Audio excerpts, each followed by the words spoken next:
eBay Motors and ADVRider.com welcome you to episode 63 of the Lowdown Show. I'm Neil Graham.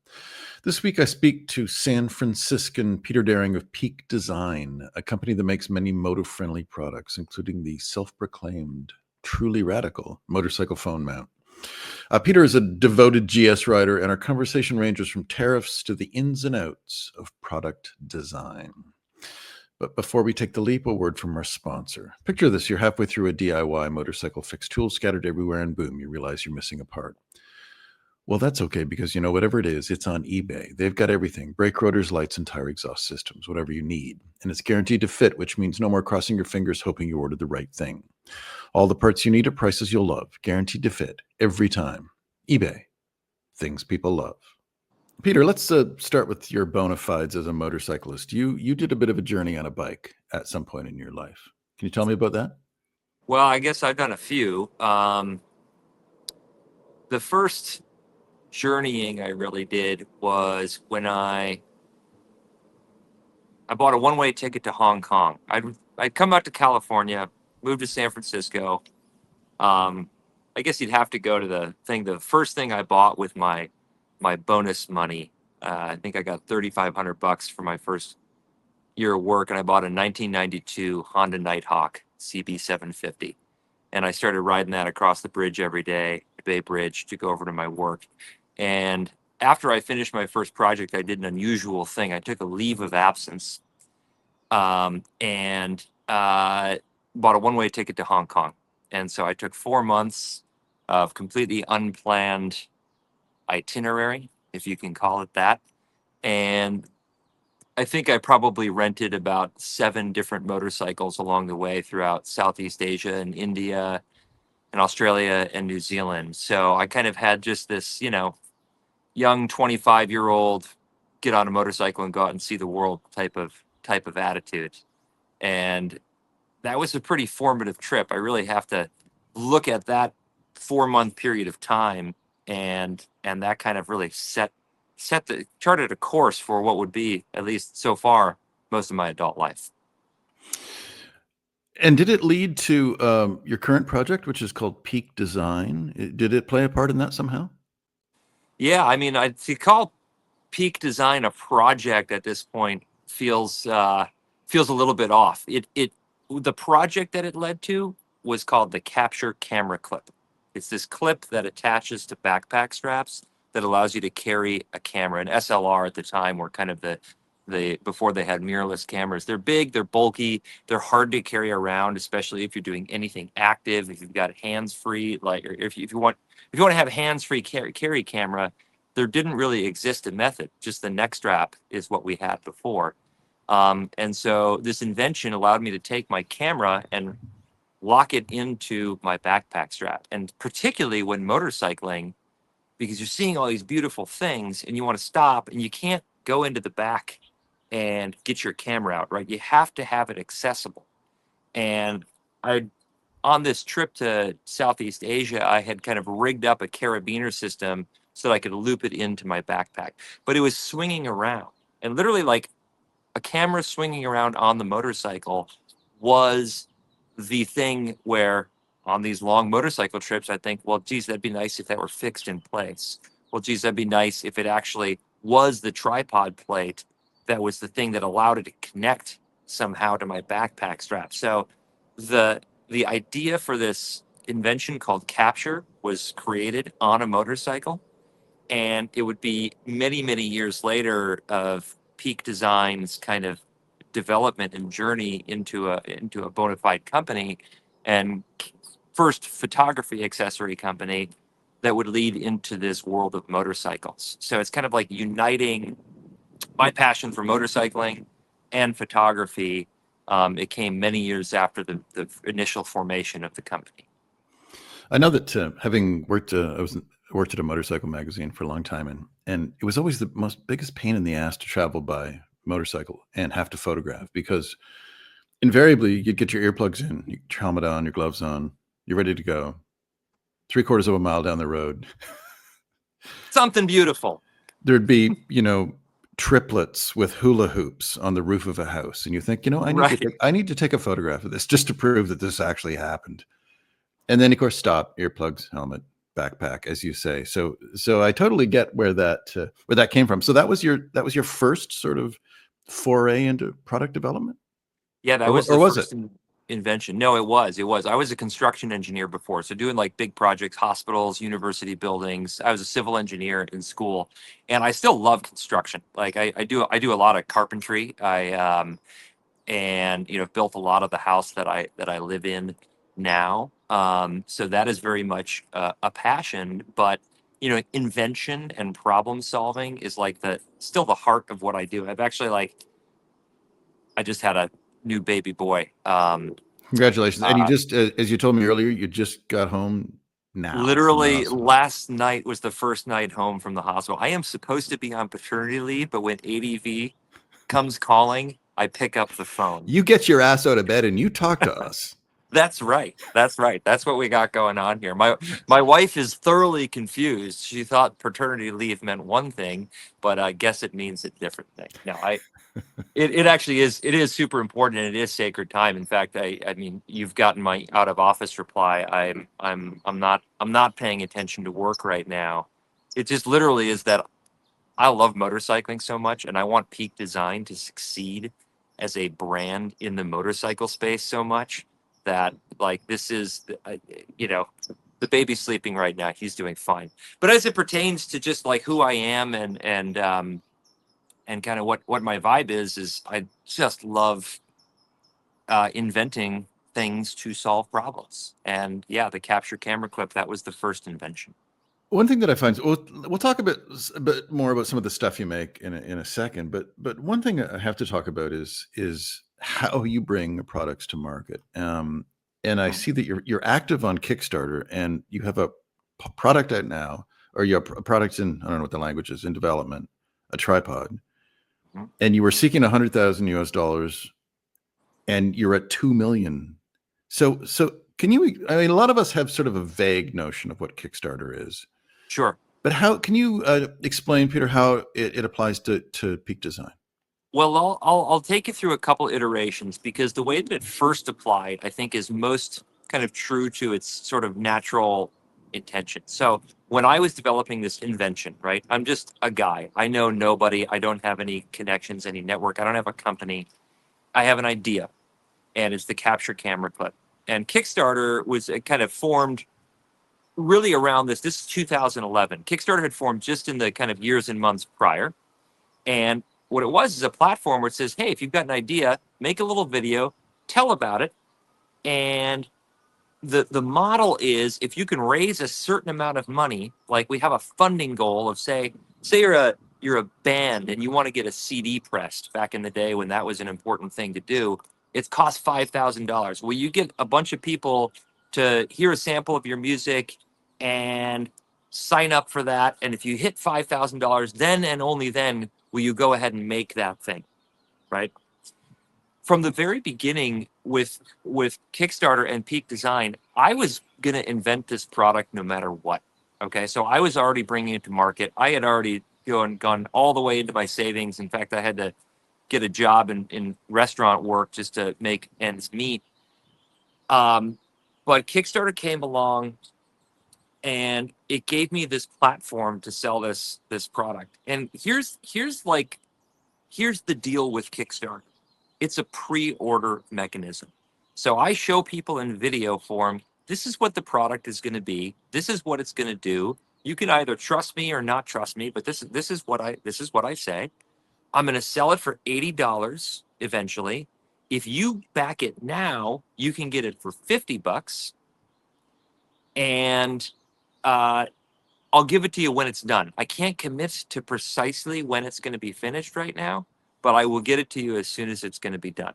So what the customer gets, or the backer is what we call it in Kickstarter parlance, Mhm. is they get to be a part of kind of like that initial push. They're kickstarting the company, right? It very much did this for me. I had 5,250 people sign up for the capture camera clip. That gave me $364,000 in funding to go and, like that money comes in early, right? Before I've even shipped the products. And so it is immensely helpful in cash flowing a business. It like for Peak Design, almost more so than any other company in the history of the platform, we have used Kickstarter as the funding mechanism that allows us to invest in our future growth. And so perhaps I'm not explaining it clearly enough. It's just a pre-order. The backer gets a product for cheaper with an unclear date of receipt. And the difference in like that's kind of the exchange that happens. And then there's also a lot of sort of community and goodwill that comes along with it. There's something special about far more special about backing a Kickstarter than there is purchasing something on Amazon. And that's because it's something that requires, I think, a little bit of faith. Right. There's a two-way street, a dialogue between the creator and the people who are going to be the eventual users of this. Much of that dialogue has actually given us a really good opportunity to improve our products, even while, because sometimes these things are various stages of baked when you go live with your Kickstarter. As a hint, the tripod that we have on Kickstarter right now is fully baked. Like that is we've got units on the water. We've got some units or many more units that are in some version of production, and we cannot change a damn thing on those things at this point. Right. But we still are able to bring the money in before we actually ship the product. And what that eventually unlocks, at least for Peak Design, is the ability to have zero investors. And so I've been able to maintain 100% control of this company without bringing in outside investment. And I've been doing that since 2011. Here's something that interests me, and I'm not a particularly astute business person, I got to say. But one of the things that I've always thought really compromised businesses was this notion of shareholders and Yes. the shareholders and a company like Harley Davidson, for instance, which is in, having some issues, as my mother would say. They're having some issues. And but they have these shareholders that want dividends and they want to make their money, but there doesn't seem to be a long-term vision. Yeah. Because they're not really interested in what's going to happen in 10 or 15 or 20 years. I don't, we tend to, as humans, we have a finite lifespan and we tend to think of, what's at the end of our nose.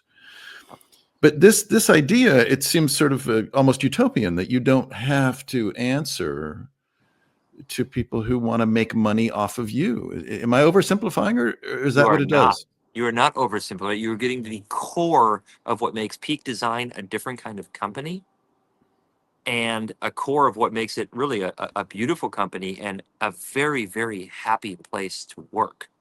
I mean, I think that you could certainly you could have one without the other, right? If I were a greedy bastard who was interested in my own shareholder return at every juncture, like I think that you'd have a very different place. But that just hasn't been the literal written purpose of Peak Design. Is that the purpose of the company is to create happy and meaningful lives for the people that work here.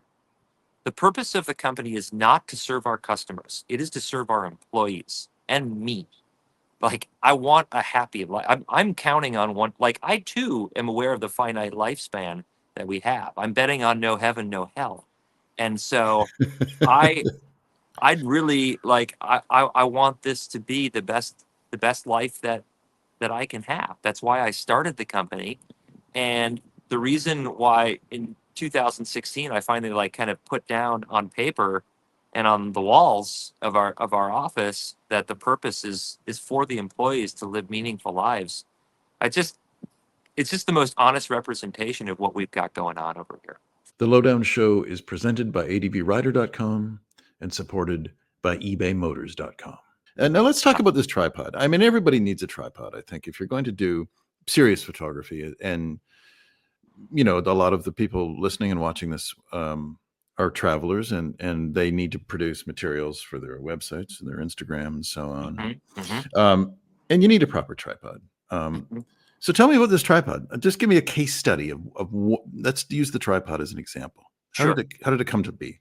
I think that here, why don't I just let me go ahead and show it to you because I'm using it. So actually, funny enough, I'm using the tripod that we've been that we made and sold. So this is called the Travel Tripod by Peak Design.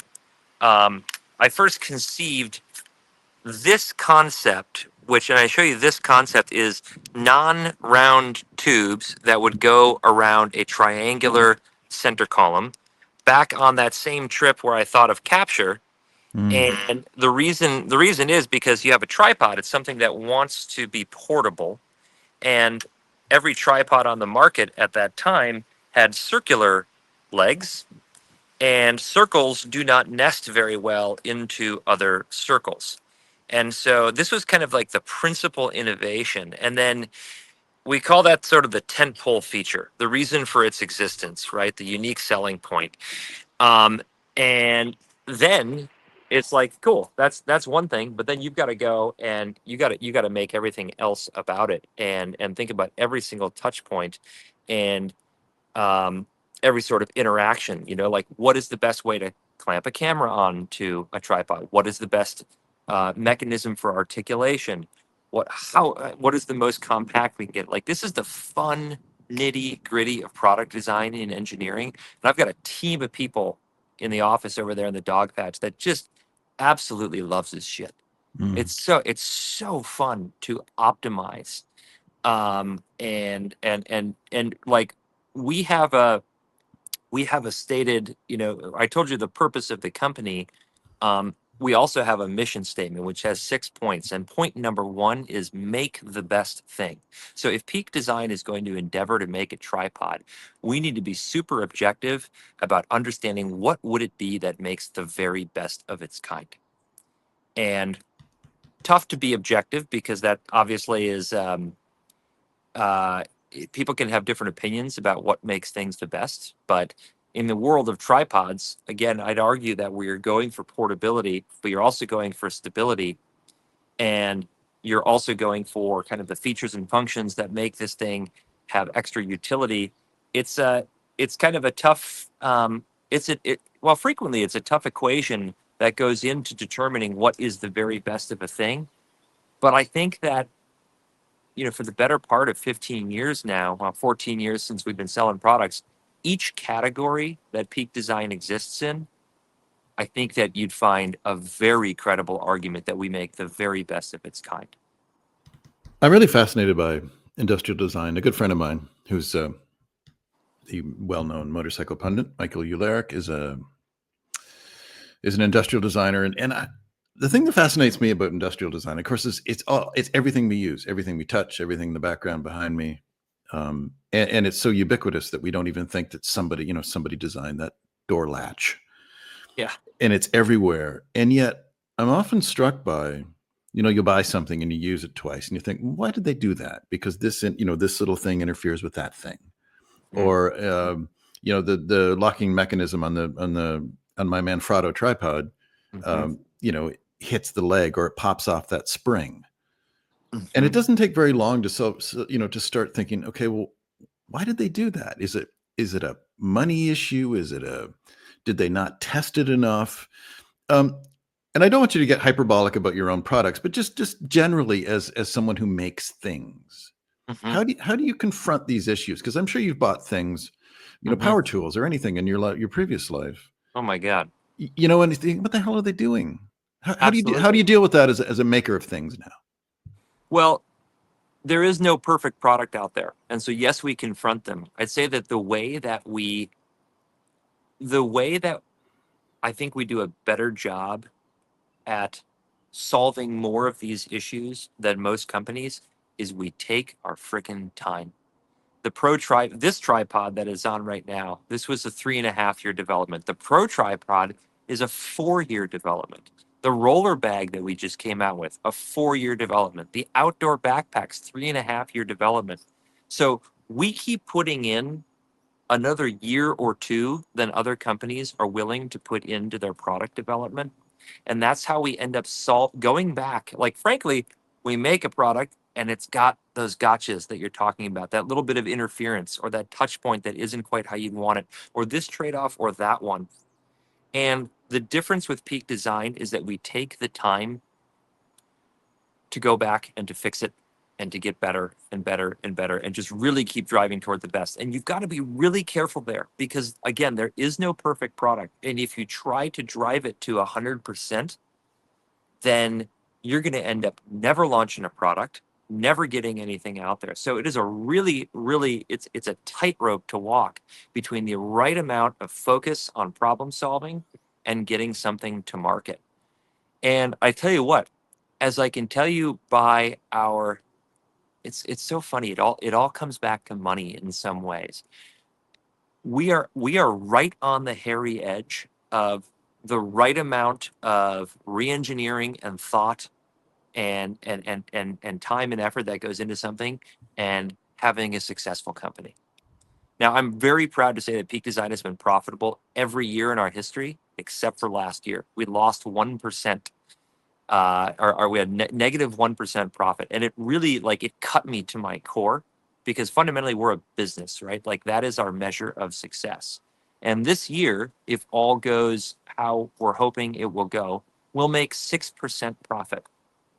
And so people look at our products and they look at the price point of those, and they, I think that they assume that we're kind of gouging or something like that. Well, actually, I don't think that's true for anyone who owns a Peak Design product. They get it. Those who are yet to jump into the ecosystem yet, they don't get it, and they see, oh, it's just, like that's a luxury brand or a premium brand or something like that. That's kind of like, just selling things to a cult. It's just not true. Like, this is the inputs into the system are really bright engineers' time and designers' time and review and redo and redo. And like at the end of the day, for every dollar that we come in, if we get 6 red cents out of that, we're stoked. That's us doing our jobs really, really well. Well, it's interesting you say that because there's another project I was working at. I was talking to somebody who owned a motorcycle dealership. Mm-hmm. And, a motorcycle on the floor, $25,000 motorcycle, they make roughly $2,500. They make 10% to sell it. But of course, they have to finance it. Mm-hmm. They have to fill their floor with it, not knowing how quickly they'll sell it. Yep. Compared to other items. And because I did my research, I know these things. And for instance, like sunglasses, 1,000% markup. And Yeah. furniture is 200 to 400%. And here you are right around the motorcycle, slightly less than what a motorcycle would sell for. So that's interesting because your stuff is not cheap, but obviously you've got to pay people, and so you're making what is, compared to other projects, a fairly thin margin. Yeah, no doubt about it. I think that most companies where their price point shows up, they're going to be somewhere in that.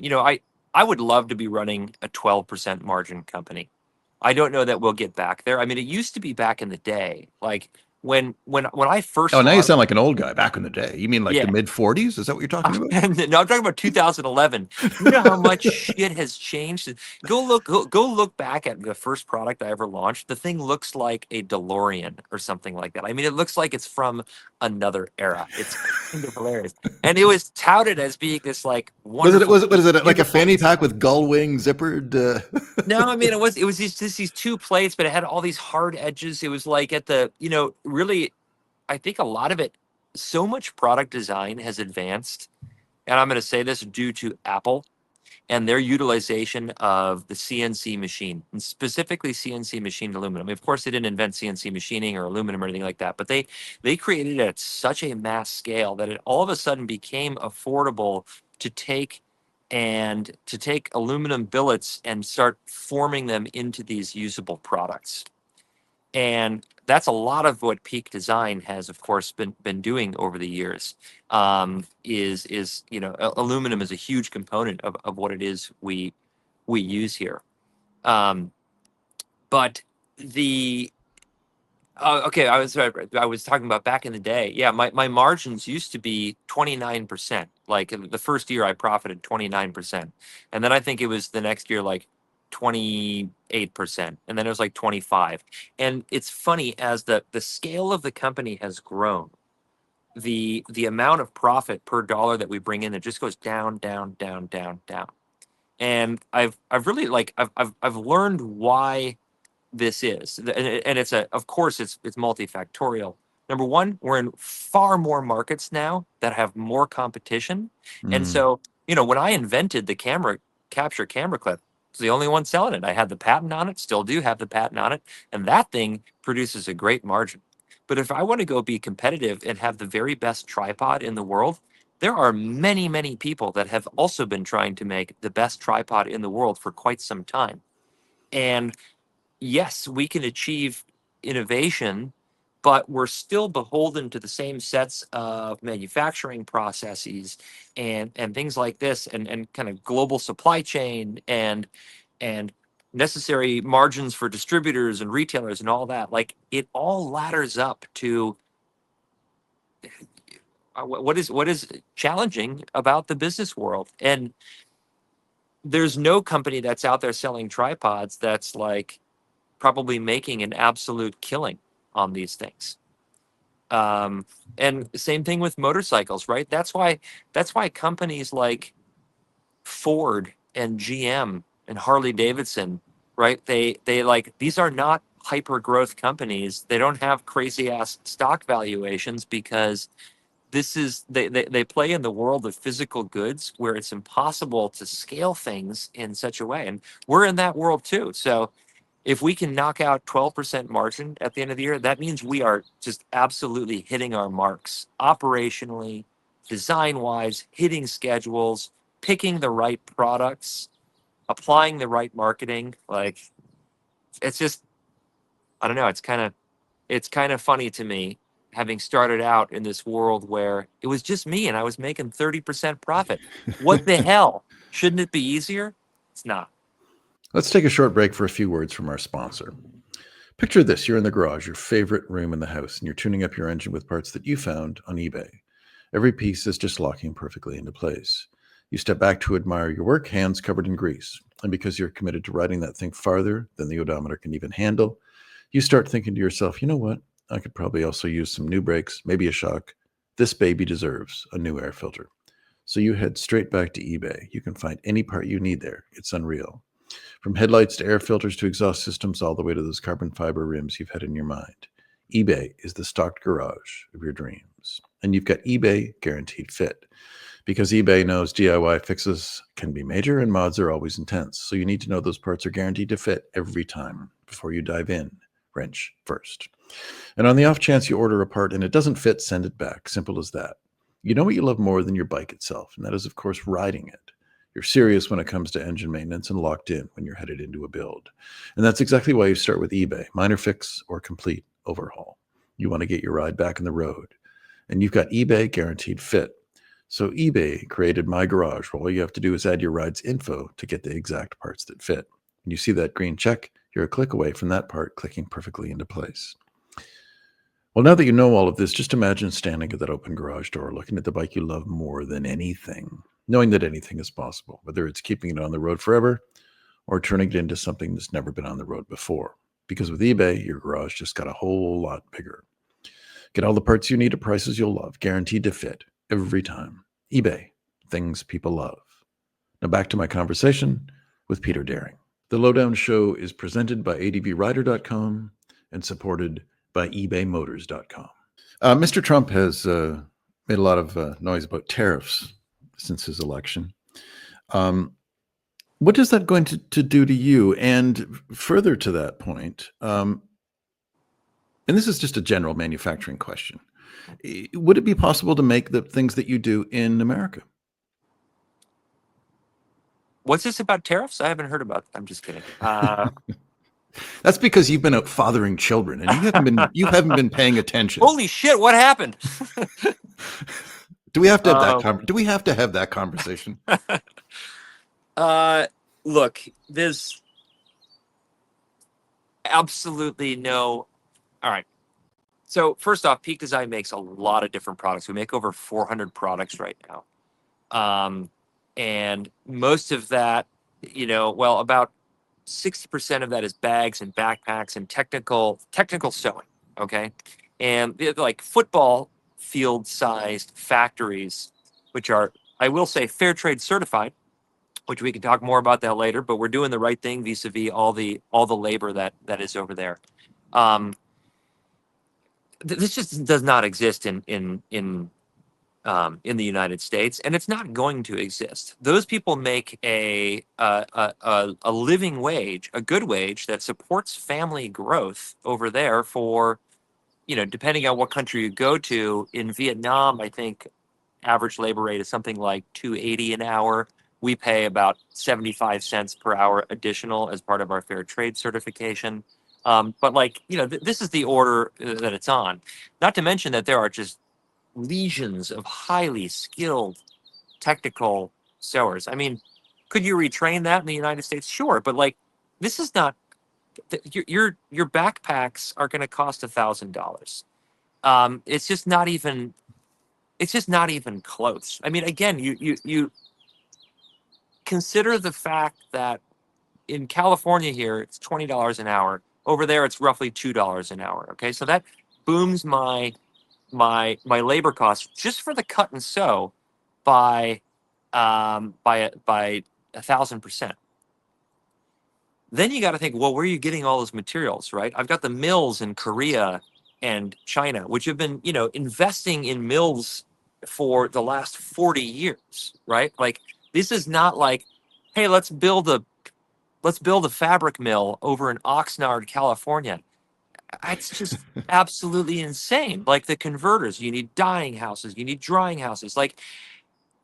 This is why, look, there's just no way that people in the administration are completely oblivious to this. I do think that many probably are oblivious to it, but one trip overseas to a place that focuses on manufacturing, and you go, oh, this is why they make all the shit. Okay. Because it is an entire, the supply chain ecosystem of physical goods is just not something that is going to be coming to this country anytime soon. I'm going to give you an example. Really Right Stuff. They're a competitor of ours in the tripod space. They manufacture their tripods in Utah. Now, don't get me wrong. I think they do amazing things. I don't know what processes for sure are done in Utah. I believe they do CNC machining over there. I don't know that for sure. I believe they would have to do anodizing over there, which is very rare in the United States. Oh, no. Oh, Juno, Jesus Christ. Hey, Juno, no. Sorry, there's a baby bird. Juno, no. This is totally staged, by the way. Everyone who's listening to this. I mean, I guess for those who are listening and not watching, Peter's dog just captured a baby bird. Oh my God! We've got all these. I've let the house finches nest all over, and there's 6 nests. Oh, very cute. Oh no, he's doing his blood thing. See this guy? See that thing? That thing he's doing with his mouth? My cat does that. He only does it when he tastes blood. How does the bird look? Christ. Is he damaged or just demoralized? I think damaged. I think that's a little spot of. Oh man, I see little bits of blood. Juno, Christ. Sorry. It's his biological imperative. He could do nothing else. It is. It's just when you got a baby in the house, it's oh.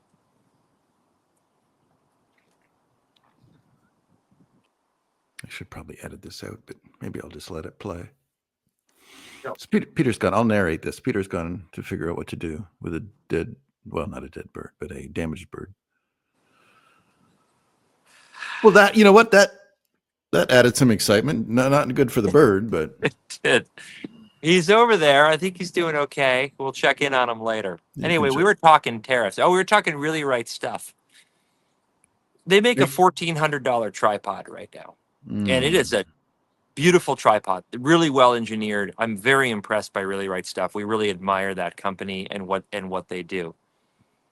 They don't get their carbon fiber from the United States. They get it from China. We just don't have that industry built up. And and we're not going to anytime soon. And I think that these tariffs, like, again, I haven't spoken with Joe, the owner of Really Right Stuff, about this, but I think they probably hurt their company, or excuse me, more than ours, because they have to import those.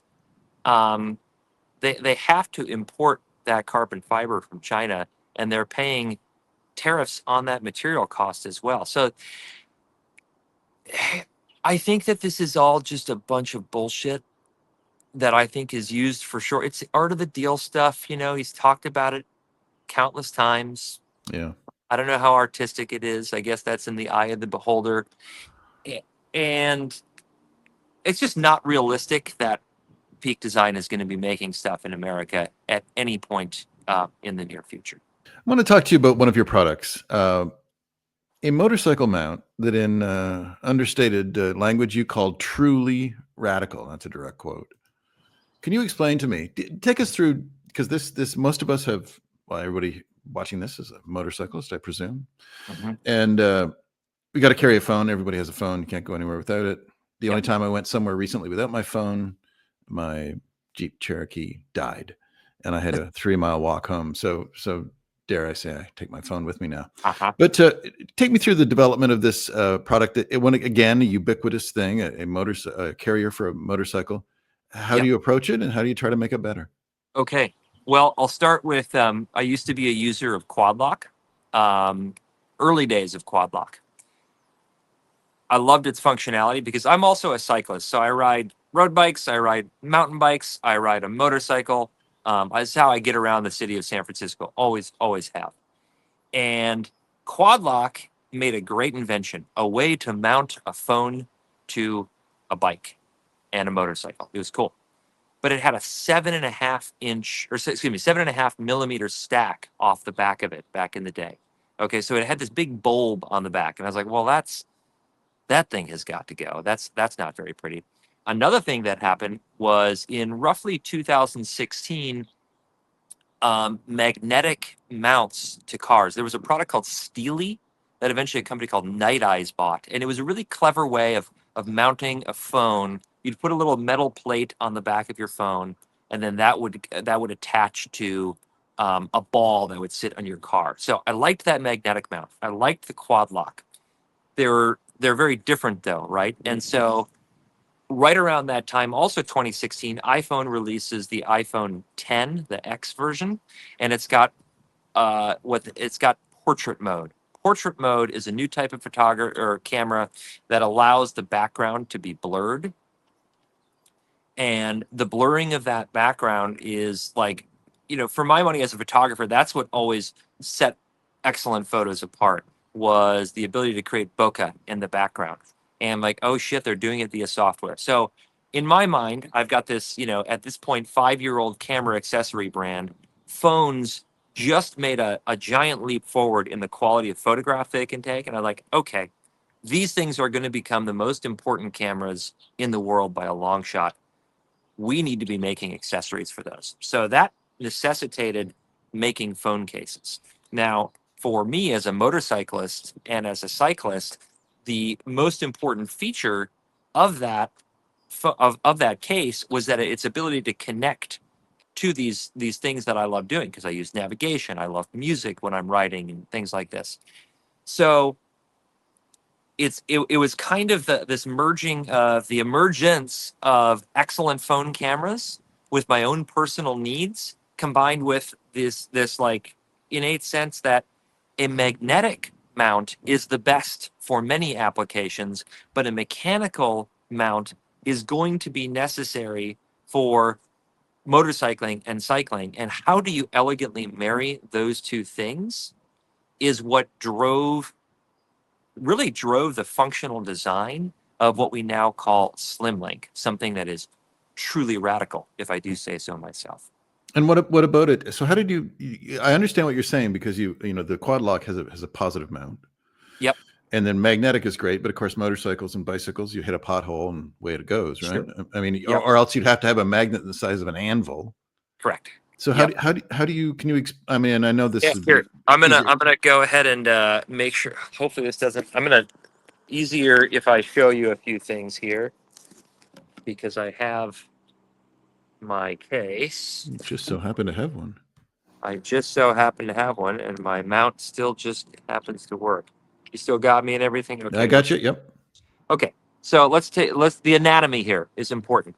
Okay. So this thing is a ceramic insert, zirconia ceramic. And the reason it's zirconia ceramic is because we need it to be incredibly stiff. So this just does not bend. The case is bending, but the zirconia does not bend. That's critical because we have such a shallow undercut here. Okay. That undercut, if you can see this kind of a shadow created there, it's only 2 millimeters. Right. And I was absolutely militant about that thinness because that's like the primary driver. I mean, these phone companies work so hard to make phones thinner and thinner and thinner, and to just like put it all into the chunkiness of an OtterBox case or a Quadlock case or something like that always kind of drove me nuts. But you know, what could be a material that can be that stiff in such a small dimension? Well, anything metal. Steel could do it. Aluminum probably couldn't do it, not quite strong enough, but steel could definitely do it. But the problem with steel is that it doesn't allow charge to pass through because suddenly these things are all MagSafe. I got my little prototype thing on there. We've had this whole thing develop around the concept of MagSafe and an array of really cleverly designed magnets that surround a wireless or an inductive wireless charging coil. So we had to get really serious and really good about understanding wireless charging. And one thing that you cannot have is metal in between your inductive. You've got two inductive coils, Yes. and they need to transmit and receive. And if you have any metal in there, no good.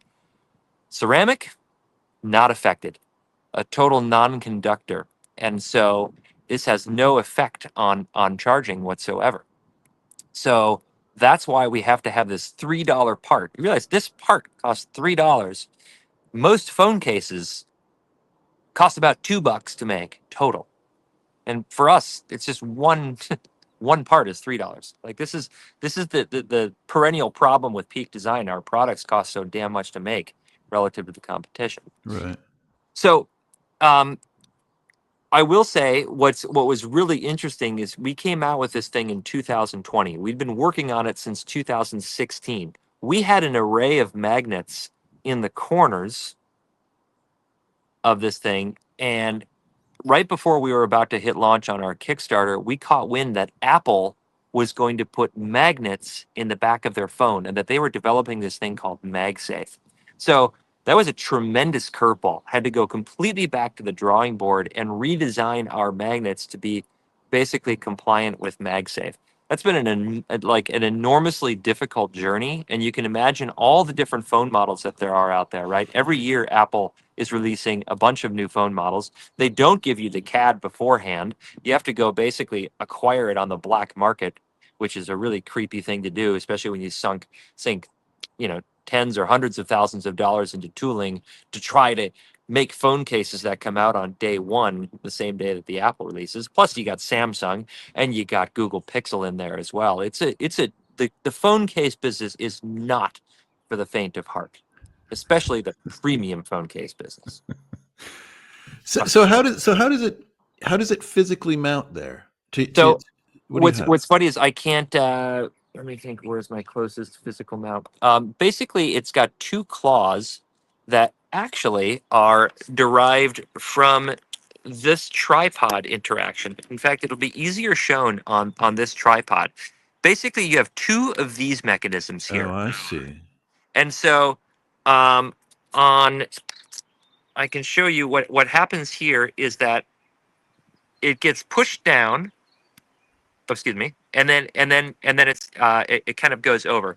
And on the phone mount, um, excuse me, on the motorcycle mount, you have kind of the reverse of this going on the thing that ends up in grabbing onto these 45-degree undercuts. And it's just these tiny little metal claws. So it's that 2 mil recess is beveled on the back edge. It's beveled, exactly. Yep, Right. 45-degree, not unlike this. And like we Yes. literally took this architecture, and this is like we have a patent around this pivot point for how this thing toes into our tripod. And so we've got that same technology that's basically put into our phone cases, just kind of reversed. The male and the female aspect is sort of reversed. Now, what's unique about phone cases is we also have the magnets in here, represented by these cool little lines, Yes. and those center and align and then draw the unit in. So all you're doing basically is setting this thing onto your mount. The magnetics draw it in, and they get it past that mechanical click. And then what's funny is that your phone, for the most part, is not even interacting with the locking jaws. It's interacting with the magnet, which keeps it totally steady in there. Phone takes a big bump, and this thing will, want to jump off those magnets, but then it hits the claws and is safely retained. It it becomes unseated at about 200 pounds of force. It's amazingly strong Mhm. considering how thin all the materials are involved. And that's the difference between engineering and just kind of like, you know, Quadlock's original design. They definitely have far more, they've invested far more in engineering in the later years, in part because we've been nipping at their tails here, and they know they have to do better, but they will never be able to have a case as thin as ours, and they will never be able to achieve, as far as we can tell, what's called Qi 2 certification. And Qi 2 certification matters because this is the standard by which wireless charging it. Do you do wireless charging, by the way? I I always don't. No, I you don't. don't. No. Did you know that you will one day? Oh, there's lots of things that I will have to do someday. Right, right. Yeah, I'm sure you will. Once you kind of get into it, it's really quite nice. And so Peak Design has an extensive um, kind of array of wireless charging products. And in order to stay on the very forefront of that, it's all about pushing more charge through that coil. And in And then, order, Peter, just to jump in, how do you deal with what about the vibration? Does the mount have vibration absorption characteristics? yeah, it sure does. In fact, you want me to just go show you these on my bike real quick? Sure. Yeah. Let me switch off the Wi-Fi.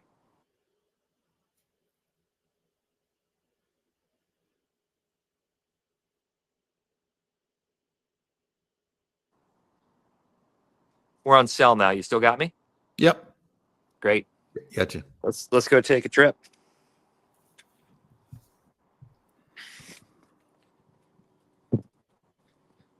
All right. I have a lot of stairs. The benefit is a nice view. Oh, look at that.